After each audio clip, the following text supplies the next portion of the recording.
à Où chantent les écrevisses est annoncé comme un thriller, mais respire avant tout comme un drame poétique. Dès les premiers plans, Olivia Newman nous plonge dans les marais de Caroline du Nord, décor qui devient personnage à part entière.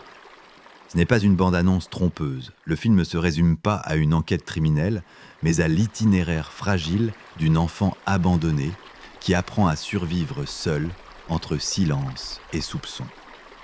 Au centre, Daisy Edgar Jones, une interprétation tout en retenue où chaque regard, chaque geste esquissé dit plus que de longs dialogues.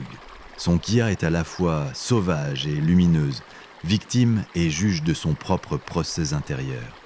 Face à elle, Harris Dickinson incarne Chase avec une brutalité sourde, tandis que Taylor John Smith apporte la douceur de Tate.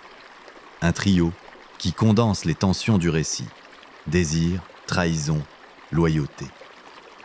Le procès qui structure l'intrigue n'est pas qu'un suspense juridique. Il révèle un autre tribunal, celui de la société, une communauté qui préfère condamner l'étrangère plutôt que de l'écouter.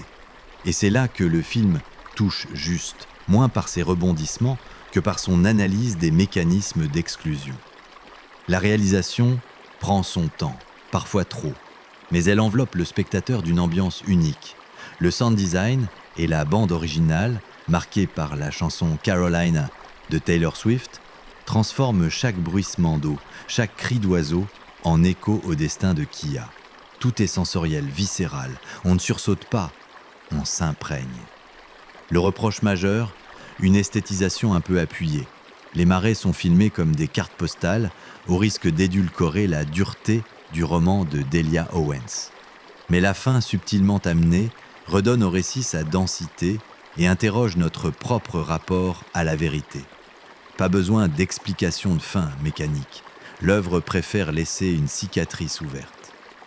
En définitive, ce film n'est pas le thriller qu'on attendait, mais un drame élégant, parfois trop sage, qui tient par la puissance de son héroïne et par son atmosphère envoûtante. Une œuvre imparfaite, mais qui marque par sa lenteur assumée et sa profondeur discrète.